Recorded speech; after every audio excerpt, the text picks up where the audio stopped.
Ya, bismillahirrahmanirrahim. Assalamualaikum warahmatullahi wabarakatuh. Innal hamdalillah nahmaduhu wa nasta'inuhu wa nastaghfiruh wa na'udzu billahi min shururi anfusina min sayyiati a'malina. May yahdihillahu fala mudhillalah wa may yudlilhu fala hadiyalah. Asyhadu an la ilaha illallah wa asyhadu anna Muhammadar Rasulullah. Rabbi israh li sadri wa yassir li amri wahlul 'uqdatam min lisani yafqahu qawli. Allahumma shalli ala Muhammad wa ala ali Muhammad kama shallaita ala Ibrahim wa ala ali Ibrahim wa barik ala Muhammad wa ala ali Muhammad kama barakta ala Ibrahim wa ala ali Ibrahim fil alamin innaka Hamidum Majid. A'udzu billahi minasyaitonir rajim. Bismillahirrahmanirrahim. Ya ayuhan nasu taqu rabbakumul ladzi khalaqakum min nafsin wahidatin wa khalaqa minha zawjaha wa batha minhuma rijalan katsiran wa nisaa'a wattaqullaha alladzi tasaaluna bihi wal arham innallaha kana 'alaikum raqiba. In kuntum tuhibbunallaha fattabi'uni yuhibbukumullah wa yaghfir lakum dzunubakum. Jika kamu mencintaiku, maksudnya mencintai Rasulullah, maka jika engkau mencintai Allah, maka ikutilah aku, maksudnya ikutilah Rasulullah. Yuhibbukumullah wa yaghfir lakum. Maka insya Allah Allah akan mencintaimu dan mengampuni dirimu. Baik, kita sampai ke materi berapa ini teh? Materi ke-34, yaitu kemenangan muslimin sebelum perang Ahzab. Alhamdulillah, sebelum kita masuk ke materi ya, sambil nunggu peserta yang lainnya, juga karena materinya sebenarnya tidak terlalu banyak, saya ingin sedikit review dari apa yang sudah kita pelajari. Dari mana ya? Coba kita lihat. Masya Allah. Sudah materi 34. Panjang ya berarti ya? Nggak kerasa ya?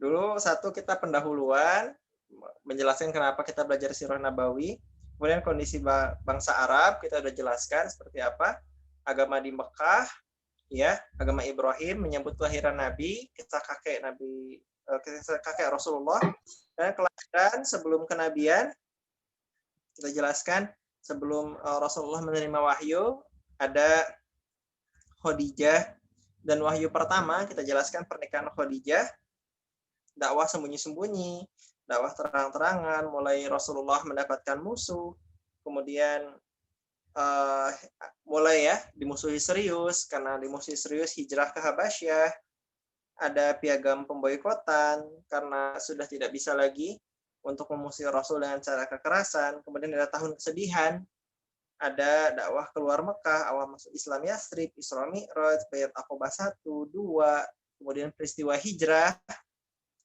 membangun Madinah, kemudian mulai ada perang berdarah, ada sebab sebelum berlangsungnya setelah perang Uhud, kemudian Uhud ini Masya Allah, ternyata saya nyusunnya materi banyak sekali ya, ada menuju perang Uhud, ada sebelum perang Uhud, ada berlangsungnya perang Uhud, ada akhir perang Uhud, setelah perang Uhud, dan peristiwa Hamra'ul Asad. Sebenarnya 5-5-nya sampai Hamra'ul Asad itu masih terkait dengan perang Uhud. Jadi memang sejarah Islam mencatat perang Badar dan perang Uhud itu sangat rinci ya. Kemudian bermunculan permusuhan, pengusiran Bani Nadir, dan seterusnya. Jadi kondisi yang ingin saya jelaskan adalah bahwa sebelum materi malam ini kita sudah sempat membahas bahwa Rasulullah itu mendapatkan banyak sekali kesulitan terkait setelah perang Uhud. Setelah kekalahan perang Uhud, sudah muslimin 70 syahid dan banyak sekali yang luka-luka, yang lukanya juga serius. Kemudian musuh-musuh Islam akhirnya makin petantang-petenteng di hadapan muslimin dan mulai terang-terangan memusuhi Islam. Di antaranya adalah peristiwa Bi'ar Ma'unah yang mana 70 muslimin tewas lagi. Jadi ini memang sangat menyakitkan bagi muslimin ya, berturut-turut keadaan yang menyedihkan, membuat banyak sekali kabilah, suku-suku dan berbagai faksi di Jazirah Arab mulai memusuhi Islam sangat terang-terangan dibandingkan dengan dulu ketika setelah perang Badar, muslimin masih memegang situasi. Setelah perang Uhud dan Bi'r Ma'unah ini, muslimin benar-benar terpukul sekali. Yang sudah belajar fase Mekah mungkin teringat seperti ini tuh ibarat di tahun kesedihan. Jadi di saat lagi lemah-lemahnya muslimin. Nah, balik lagi bahwa setelah kekalahan muslimin, Rasulullah cerdas sekali, tidak membawa situasi larut-larut dalam keadaan muslimin itu nampak lemah, mulai terus memperbaiki keadaan. Dari Hamra'ul Asad, pasukan Quraisy dikejar. Kemudian berbagai macam musuh mulai dikendalikan. Di antaranya adalah dari orang-orang Arab Badawi yang tinggal di pelosok-pelosok bukan di kota-kotanya, itu mulai ditertibkan terutama bagi mereka yang memerangi Islam.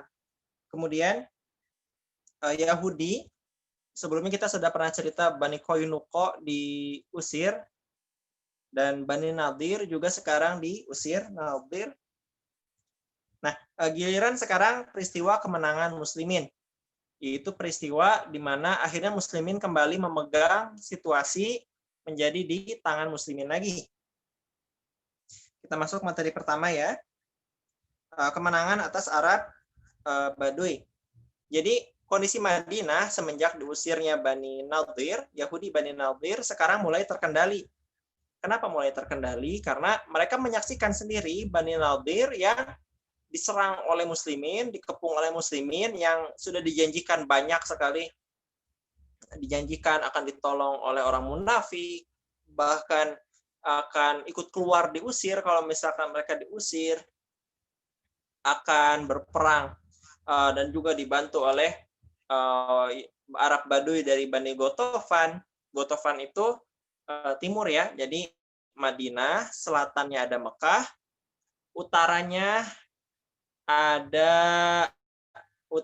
ada Syam, ya. Kemudian timurnya ada Najd, tenggaranya ada Bani Gotofan, baratnya ada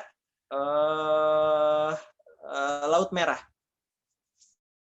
Ya, baik, kembali ke materi lagi. Jadi semenjak Bani Nadir diusir, maka orang-orang melihat bahwa ya muslimin terlalu kuat, bahkan Bani Nadir saja tidak ada yang menolong karena sudah yakin kalah.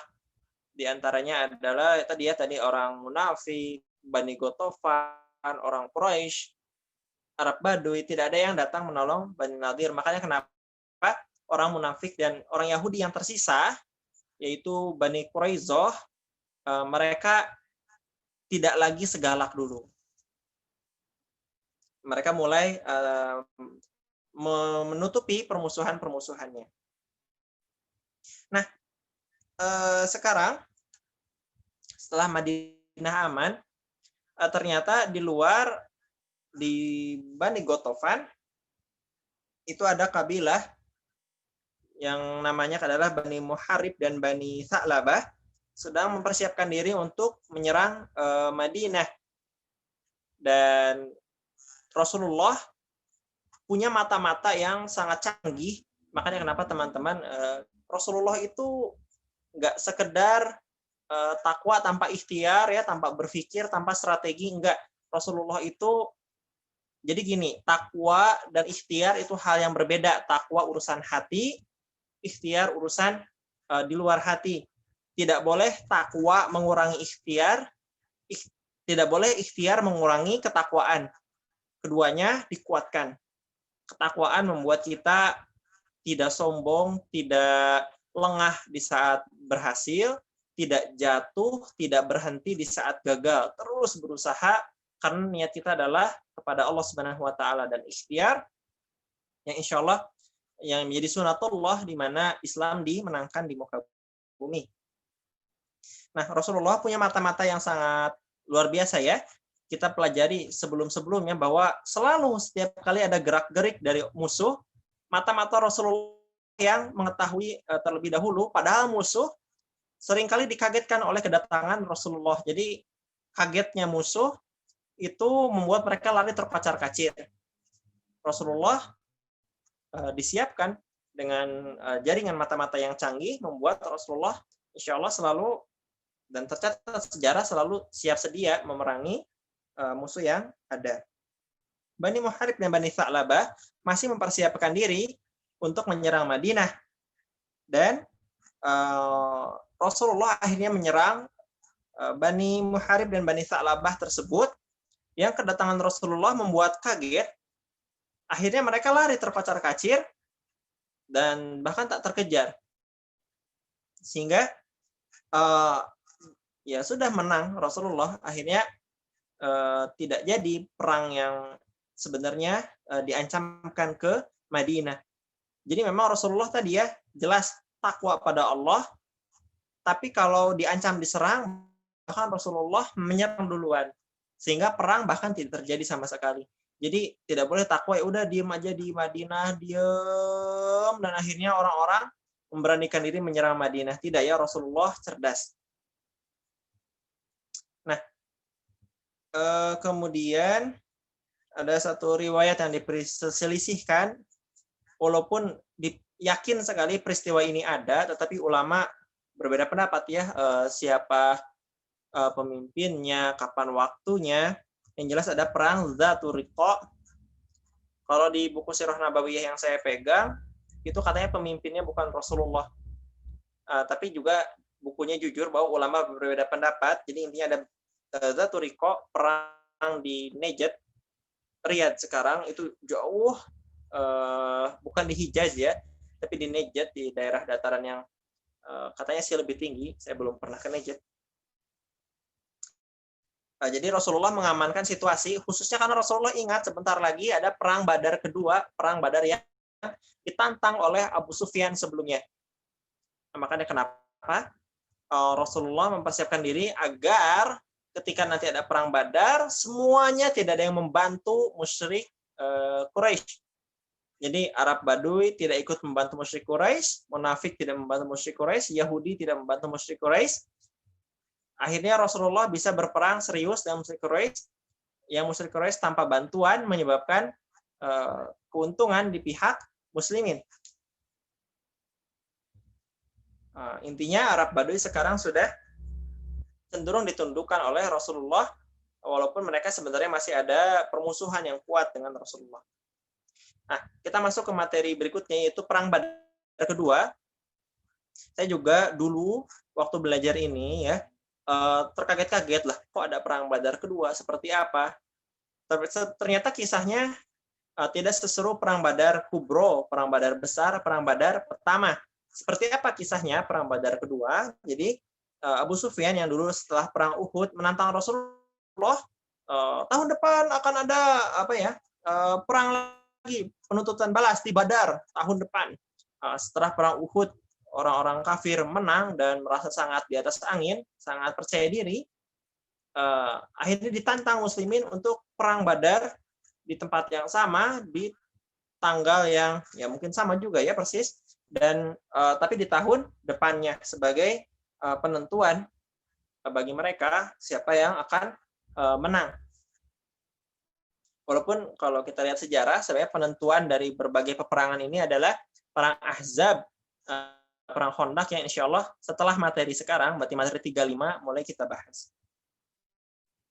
Nah, akhirnya Rasulullah itu menjaga nama baik muslimin, keluar menerima tantangan tersebut dengan 1.500 pasukan, dan sudah insya Allah sudah dipersiapkan segalanya ya, termasuk situasi Arab Baduy sudah aman, munafik sudah diamankan, Yahudi sudah diamankan. Rasulullah keluar dengan 1.500 pasukan, pergi ke Badar, dan menunggu kedatangan musuh sambil berdagang dan tentu saja mempropagandakan ya bahwa penting teman-teman untuk selalu terlihat kuat oleh musuh. Termasuk kita-kita juga ini semua, baik secara negara maupun secara individu, setiap orang itu harus terlihat wibawa, terlihat kuat. Urusan nanti belakangan butuh bantuan itu nggak usah diributin lah. Makanya kenapa Rasulullah itu selalu membimbing muslimin bahwa sampai satu titik di mana orang yang sangat membutuhkan sekalipun bahkan menjadi tampak berkecukupan di bawah didikan Rasulullah. Kita juga sama, jangan sampai kita tuh umbar kesedihan, umbar kejatuhan, umbar kelemahan, karena itu nanti membuat masalah malah semakin bertambah banyak dari orang lain yang berani untuk ya melawan kita. Kalau memang butuh pertolongan ya langsung minta tolong dengan menjaga menjaga aib juga, menjaga jangan sampai terlihat lemah, terlihat sedih. Jadi kalau misalkan teman-teman ya semua di sini misalkan punya suami, punya istri, punya orang tua, punya ya adik kakak, kalau memang butuh bantuan, butuh perlindungan, butuh cerita, butuh apa, ya langsung saja bicarakan ke orang yang bersangkutan, nggak usah diupload di sosial media karena itu malah menambah masalah. Begitu pula dengan Rasulullah. Rasulullah juga menjaga nama baik muslimin, karena kalau nama baik muslimin jatuh lagi sebagaimana dulu perang Uhud, di Maunah, malah musuh bertambah banyak. Jadi nggak selesai situasi, nggak selesai masalah. Rasulullah di perang Badar kedua ini keluar dengan 1.200 muslimin, mempropagandakan kekuatan muslimin, dan di Badar menunggu sampai 8 hari dengan berdagang, berinteraksi dengan banyak kafilah, karena Badar itu ini ya jalur perdagangan utama di Hijaz. Mungkin teman-teman ada yang bertanya, Hijaz itu apa? Hijaz itu ya singkatnya daerah di Jazirah Arab pinggir Laut Merah. Berarti ada Mekah, ada Madinah, ya daerah-daerah pinggir-pinggir itu ya daerah pegunungan yang cenderung subur. Memang nggak semuanya subur sih, di titik-titik tertentu aja, tapi dibandingkan dengan punggung gunung di yang mengarah ke Najd itu jauh lebih gersang. Oke. Jadi Rasulullah sambil mempropaganda 8 hari sambil berdagang menunjukkan kekuatan muslimin, maka nama muslimin pun jadi terangkat, jadi harum dan disegani. Nah, kemudian bagaimana dengan Abu Sufyan, pasukan musyrik Quraisy? Pasukan musuh ternyata keluar dengan jumlah lebih banyak, 2.000 orang. Tapi baru berjalan satu marhalah, seingat saya satu marhalah itu sekitar 50 km. Jadi salah satu syariat dalam Islam adalah kita tuh boleh qosor sholat itu kalau sudah sampai 2 marhalah. Mudah-mudahan saya tidak salah ya. Itu udah agak lama saya pelajarinya. 2 marhalah itu jaraknya kurang lebih sekitar berapa? 89 gitu ya. Apa 96? Anggaplah 89 ya. Berarti satu marhalah itu kurang lebih 45 km. Nah, jadi baru jalan sebentar, 45 km tuh kalau saya orang Bandung misalkan 45 km tuh paling baru sampai ke Padalarang, sampai Garut, sampai mana masih dekat gitu ya, belum jauh. Abu Sufyan sudah istirahat, sudah ketakutan. Karena memang pertolongan Allah yang khas bagi Rasulullah tidak didapatkan kepada nabi-nabi sebelumnya adalah musuh Rasulullah itu diberikan ketakutan sebulan bahkan sebelum berperang. Jadi memang Rasulullah itu ada beberapa keistimewaan dibandingkan dengan nabi-nabi lainnya. Tentu nabi lain juga nanti ada keistimewaan. Cuman tentu Rasul itu istimewanya sangat-sangat istimewa. Di antara keistimewaannya adalah musuh sebulan itu ketakutan sebelum berperang dengan Rasulullah itu sendiri. Nah, begitu pula dengan pasukan Abu Sufyan. Ketakutan sekali. Abu Sufyan juga malas berperang, ya takut mati, takut kalah, takut segala macam. Dia mikir apa ya alasannya nggak mempermalukan mereka. Akhirnya dikasih alasan bahwa ya ini kan lagi pacaklik, lagi susah, lagi apa, pulang yuk. Gitu. Akhirnya sesama pasukan dari musyrik Quraisy juga ternyata semua lagi ketakutan karena memang ini pertolongan Allah. Makanya akhirnya tidak ada yang membantah, walaupun alasannya mungkin ya konyol ya, kalau emang Pak Coklik yang dari awal aja nggak berangkat. Akhirnya mereka pulang, dan tentu itu kepulangan mereka mempermalukan mereka. Jadi kalau emang dari awal nggak berangkat kan bisa ini ya, bisa itu bohong tuh, nggak ada, kita nggak janji perang, nggak apa, bisa ngeles. Tapi ini udah keluar 2.000 orang, pasukan siap perang, baru keluar dikit, pulang lagi. Ya itu kan jadi mempermalukan di hadapan seluruh bangsa Arab, Jazirah Arab. Makanya kenapa jatuh sekali nama Quraisy saat itu. Nama Muslimin semakin harum, karena ternyata Muslimin berhasil menakut-nakuti musuh jauh bahkan sebelum berperang itu sendiri. Jadi perang Badar ini yang kedua ini dalam tanda kutip nggak seru ya. Nggak kayak perang Badar pertama yang kisahnya panjang, perangnya banyak, dan Muslimin menang. Oke, kita lanjut ke peristiwa berikutnya, itu perang Daumatul Jandal. Nah, kan tadi kalau bangsa Arab Baduy yang deket-deket udah beres tuh, Bani Gotofan, kemudian agak jauh dikit ke Najd, sekitar Madinah, udah aman, internal Madinah sendiri udah aman, munafik, Yahudi udah aman, orang Mekah sendiri juga udah diamankan. Ternyata sekarang ada musuh dari yang agak jauh, yaitu di dekat Syam, di Daumatul Jandal.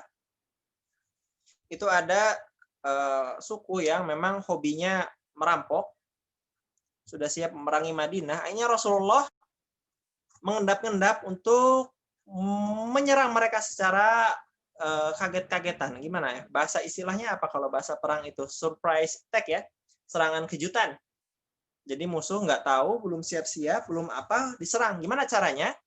Rasulullah berjalan di malam hari.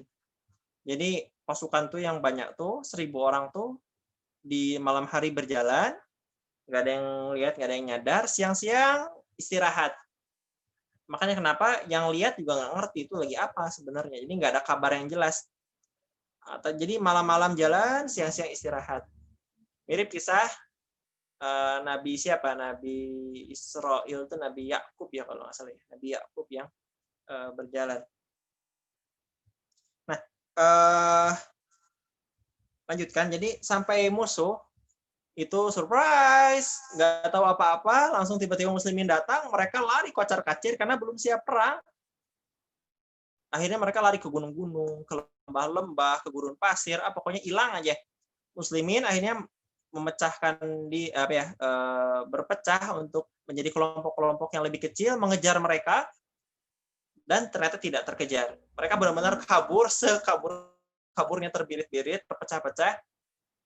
Makanya kenapa Muslimin jadi kuat posisinya, dan bahkan Rasulullah meninggalkan satu pasukan dipimpin oleh Uyainah bin siapa saya lupa. Uyainah bin Hisham di Dumah, atau sekitar berapa ya? Sekitar 20 sampai 25 km ke Damaskus. Damaskus itu jadi dulu pusatnya. Ada Yerusalem, ada Damaskus, pusat di Syam. Jadi nggak jauh-jauh amat. Di situ Muslimin akhirnya kuat, aman, karena sudah dalam tanda kutip di atas angin melawan seluruh musuh-musuh Islam. Nah, insya Allah pada pertemuan berikutnya kita akan membahas terkait dengan perang Ahzab. Ahzab itu artinya sekutu. Jadi memang seluruh Jazirah Arab, Yahudi, musyrik Mekah, Arab-Arab Baduy, termasuk di antara Bani Gotofan. Intinya semua kekuatan yang bisa dikumpulkan, bahkan nanti Yahudi Bani Quraizoh pun ikutan untuk menghancurkan Muslimin. Ini kekuatan terbesar, yang paling besar, tapi juga yang terakhir. 1.000 orang, nanti insya Allah kita ceritakan ya kenapa bisa kekumpul, 10.000 orang. Padahal penduduk Madinah itu paling ya sekitar 5.000 orang aja. Jadi bahkan ya laki-laki, perempuan, anak-anak, orang tua, segala macam, orang sakit dikumpulin di Madinah, totalnya kalah dibandingkan dengan musuh. Makanya kenapa nanti dijelaskan di Quran juga dijelaskan ketakutannya itu sampai ke tenggorokan. Berarti kayak udah takut banget musuh tuh siap menghancurkan Madinah. Makanya kenapa nanti pakai perang Parit, perang Khandaq ya istilahnya ya. Kalau Ahzab sekutu, kalau Khandaq artinya Parit. Insyaallah nanti dijelaskan bagaimana serunya pertarungan yang terakhir antara muslimin dengan seluruh jazirah Arab, karena setelah perang Khandaq perangnya nggak begitu seru lagi. Karena kalau perang Khandaq ini perang yang ibaratnya perang terakhir seluruh kekuatan jazirah Arab menyerang muslimin. Dan saya yakin kalau misalkan nanti ada kebangkitan Islam, pasti akan selalu dimusuhi sampai titik-titik di mana seluruh kekuatan akan menyerang muslimin. Dan kalau memang muslimin tersebut di jalan Allah dengan benar sesuai dengan syariat, tidak salah-salah, niatnya tidak aneh, caranya tidak salah, insya Allah nanti Allah menangkan sebanyak apapun musuhnya, karena Allah tidak ridho bumi ini diisi oleh kezaliman. Begitu ya. Alhamdulillah ada banyak, ada berapa sekarang yang hadir? Ada 12 orang.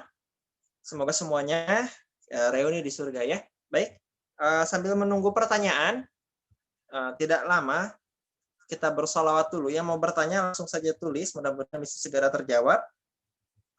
Sambil menunggu pertanyaan, kita bersolawat dulu kepada Nabi kita, yang dengan solawat itu mudah-mudahan kita bisa reuni dengan Nabi kita di surga Firdaus. Kalau kata Quran, auzubillahi minasyaitonir rajim, bismillahirrahmanirrahim. Innallaha wa malaikatahu yusholluna 'alan nabi ya ayyuhalladzina amanu shallu 'alaihi wa sallimu taslima. Jadi memang perintah Allah pada orang beriman itu bersalawat kepada nabinya. Kita salawat dengan salawat yang masyhur dari Rasulullah. Allahumma shalli ala Muhammad wa ala ali Muhammad kama shallaita ala Ibrahim wa ala ali Ibrahim wa barik ala Muhammad wa ala ali Muhammad kama barakta ala Ibrahim wa ala ali Ibrahim fil alamin innaka Hamidum Majid. Ya Allah, salawatilah Rasulullah sebagaimana dan keluarga Rasulullah sebagaimana Engkau mensalawati Ibrahim dan keluarganya, dan berkahilah Rasulullah dan keluarganya sebagaimana Allah telah memberkahi Ibrahim dan keluarganya. Di seluruh alam, Engkaulah yang maha terpuji dan yang maha perkasa. Jadi salah satu ini ya sedikit tambahan, bahwa dalam bahasa Arab itu bahasanya lebih kompleks dibandingkan bahasa Indonesia. Contohnya, ketika alhamdulillah, segala hamdu bagi Allah, hamdu itu artinya bukan hanya pujian, tetapi juga terima kasih. Jadi puji dan syukur dan terima kasih digabungkan. Makanya kalau diartikan dalam bahasa Indonesia adalah puji syukur. Nggak bisa puji saja, nggak bisa syukur saja atau terima kasih saja. Hamdu itu digabungkan puji syukur. Itu ya, mungkin sedikit tambahan. Nampaknya tidak ada yang bertanya. Mudah-mudahan teman-teman semua yang menyimak memahami ya, yang benar dari Allah, yang sah dari saya sendiri. Mari kita tutup dengan istighfar yang khusyuk sekali. Astaghfirullahaladzim, astaghfirullahaladzim, la ilaha illallah wal hayyul qayyum wa atubu ilaih. Kemudian kita hamdalah, alhamdulillahirabbil alamin. Kita berdoa semoga kita semua di sini, orang tua kita, kerabat kita, teman-teman kita, rekan-rekan kita, ustadz, guru-guru kita, murid-murid kita, semuanya masuk surga Firdaus, reuni di sana, di surga paling tinggi, paling tengah, di bawah arsy Allah, sumber mata air segala surga, bersama para nabi, para rasul, asyidikin, as-syuhada, as-sabirin. Insyaallah ya. Kita tutup dengan doa kifaratul majelis.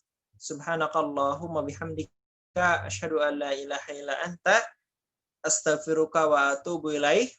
Ada banyak rekaman Zoom yang belum saya upload. Mudah-mudahan nanti saya ada waktu untuk merekamnya. Terima kasih atas partisipasinya teman-teman. Yang benar dari Allah, yang sah dari saya sendiri. Saya senang banyak yang hadir malam ini. Assalamualaikum warahmatullahi wabarakatuh.